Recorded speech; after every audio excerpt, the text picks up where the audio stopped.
Feedback coming in on the Irish goodbye, which I did not do last night at the station Christmas party, but Stoney's adamantly opposed to the Irish goodbye. I quite often employ it as a strategy to dip quickly. And for people who don't know what it is, it's basically you just leave. Yeah. You don't bother with goodbyes. Scott writes in, I'm firmly in the Irish goodbye camp. It can turn into a half an hour ordeal to leave if you don't, especially with wives.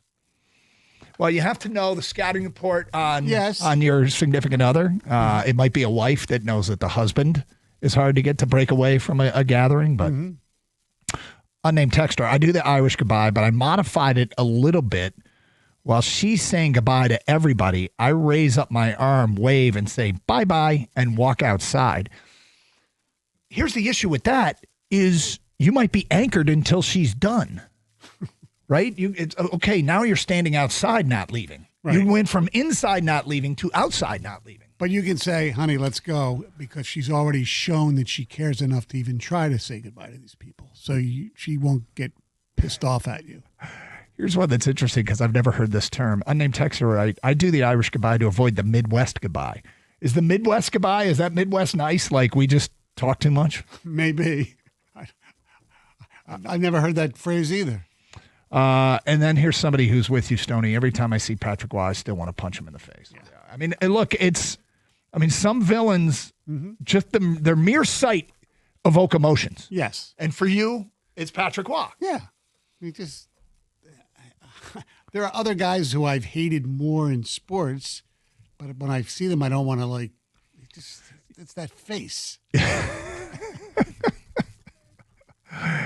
Getty, you're dying back there. I'm with him, man. I agree completely. When I see him every time behind the bench, before when he was in Colorado, or now he's in New York, I just wanted to, just deliver one right hand. Can I ask you a question? Is it more so than Claude Lemieux?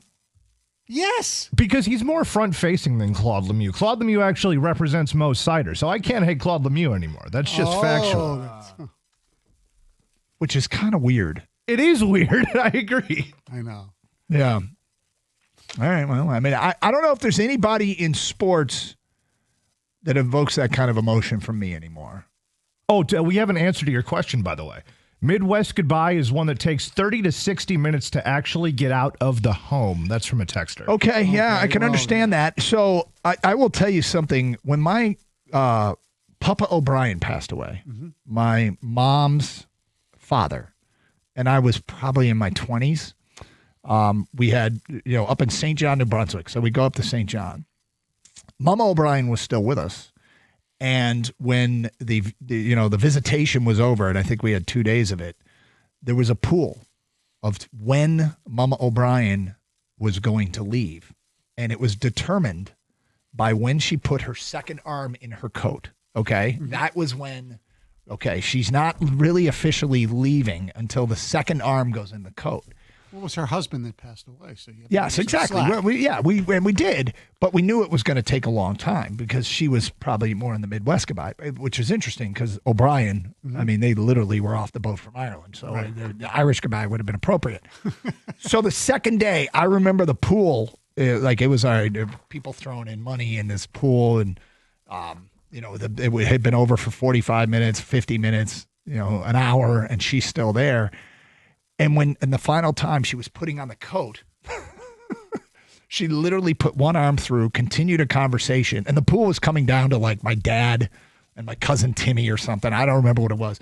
But we're sitting there watching, and somebody's holding the coat up, and she's in her 80s and she's talking, and we're not trying to rush her out of there, but everybody's watching for the second arm to go in the coat. And, we knew the clock is ticking. It was either going to be Dad if it kept going or Timmy. And eventually that second arm went in. And the whole, all of us over in the corner erupted. So let me ask you a question. Did you participate in that pool? Yeah.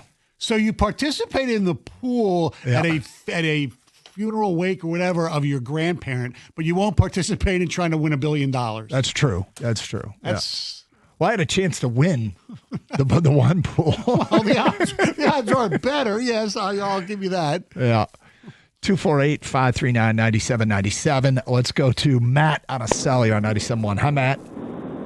Yo, good morning, guys. So I'm firmly in the Irish goodbye camp because, like I was telling Kenny, during this season, the fall, winter season, there's too many games on. If there's a game I want to watch, I'm not going to waste my time trying to say goodbye to everyone, so I'm out. Yeah. And then most punchable face for me is Tom Brady. I hate Tom Brady. Every Tom time Brady? I see him, I want to hit him. What is I it? hate Tom Brady. What is it about him?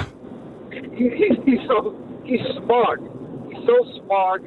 And that stupid smile. He's always on TV. Now that you mention it, now that you mention the term smug, for me, it reminded me of somebody that does that for me, and it's Nick Sirianni. I think Sirianni comes across as incredibly smug. So if it rubs, I mean, it to each their own, right? Rubs people the wrong way, but the thing with Brady, and I'm a big Brady fan, and I know you are as well. Very. I know. But his face almost looks like it's had some work, and it's not the same anymore. I'm not saying it's punchable like Patrick Waugh, but I can see where people say that way. They say, this isn't Tom Brady. This is Tom Brady with some filler. Mm-hmm. He definitely has a look. Yeah. But isn't it like he doesn't eat any sugar and he's... I don't know. Yeah. More on the Irish goodbye, which is apparently we hit on something.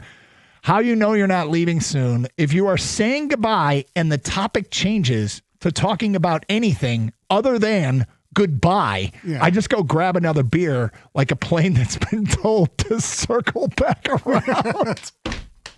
That's a great one. That's from Scott. Yeah, that's right. I mean, you know you're going to be there for a while because you just opened up a new topic. Yeah. That's why, to me, it's like, see you later. You don't have to go up to each and every individual to say goodbye. You just wave, hey, take care. I'll see you later. Yep. All right, names coming in. Tony Romo, more for me than Brady. Patrick Mahomes has the most punchable face. A punchable face, or just the mere sight of them evokes some emotion. Yeah. And for you, it's still Patrick Waugh after all these. Would he be number one? Wow. Would he be number one? I kind of feel like, Stoney, you're the kind of person to have a pretty long list. Dabo used to be on that list, but really? Yeah. Interesting. But definitely not Mahomes. I'm a Mahomes fan. One that quickly shot to the top of my list in the last year is Jalen Brunson. See, I really like Jalen Brunson for personal reasons. He's a really nice guy. Is he? Yeah. What are your interactions? What do you know? Well, first, I don't want to talk about it forever, but down the Jersey Shore, like 2 summers ago, I saw these kids with like Nick Brunson jerseys going and talking to this guy who was sitting there. And it was his father, the assistant coach, and the Rick Brunson, because they're from Philly. He's a hell of a player back in the day. Yeah, and I was wearing a Michigan football T-shirt. And I introduced myself, tell him what I do, and he goes, "Oh, it's funny. I just got off the phone with Tibbs. We're coming to the Oregon game at the Big House." This was before 2 years ago. Okay. And then during the playoffs last year, because I found out that Jalen Brunson bought a house across the street from my friend in the Jersey Shore in Margate, New Jersey. So I introduced myself after one of the press conferences at the game at the LCA, and he was just really nice, come by anytime and all that type of thing. So, and he was just really, really nice. So I mean, you know what? I tell you, a player that did that to me was A.J. Przinsky. Oh, really? I couldn't stand A.J. Przinsky when he was with the White Sox. And Michigan was playing, back in 2005, they were playing in Minnesota against the Golden Gophers. And it was the last weekend of the MLB season, and everything was done. The White Sox and Twins weren't going anywhere. It was in the old Metrodome days. And a bunch of White Sox players, they played in the Metrodome in the afternoon, and Michigan played Minnesota Saturday night. So all these White Sox got a keg of beer delivered to their clubhouse. Their dugout was behind one end zone. And there's like 3 or 4 White Sox with a keg of beer sitting in the dugout watching the Michigan-Minnesota game. Well, eventually Przinsky wanders onto the field. And I'm down there. And I've talked about on the air how A.J. Przinsky is one of my least favorite people in Major League Baseball. And Frank Beckman, I'm in year 1, doing sidelines. And Frank Beckman says, "I want you to go interview. Can you get A.J. Przinsky?" And in year one, I would do anything that Frank Beckman told me to do, exactly. of course. So I'm like, oh my God, I got to talk to AJ Przinsky. Maybe not anything. But yeah, maybe not anything. But you know what I'm saying? Yeah. Like, I'm the new kid. I'm going to do what they ask. So I'm like, all right, hey, AJ, I'm Doug Karsch with Michigan Radio. Do you mind if I ask you a few questions? No, not at all. So I ask him just some standard questions. Hey, what are you doing? Oh, I love college football. Whenever I get a chance, I love going to games, and tons of respect for Michigan, and actually kind of root for him, and here's the reason why. And he had relationships with the Masseys. Remember Pat and Mike Massey? Yes. Yeah, I guess they're from maybe the same hometown. I don't remember the details. So I asked him 2-3 questions. He was actually really good. So we get off the air, and then he sticks with me. Like, I'm walking up and down, and he just keeps talking college football, Michigan football, and I'm like, he really is into this, and he wants my opinion, and he's asking me questions, and I can't believe AJ Przinsky is this cool. Mm-hmm. I also think he might have been a little hammered, but that's okay. I mean, you think about it. If you were a major league player and your season was basically over, the idea of getting a keg and sitting in the dugout watching the college football game played in the stadium that night is pretty cool. Yeah. So, and hanging with Doug Karsch. I mean, come on. What else? I'm sure it was an interaction that probably was quickly forgettable for AJ Przinsky, but I changed my opinion on AJ Przinsky. And then I felt guilty for not liking him because he was just a college football fanatic. Have you ever run into him since? I have not.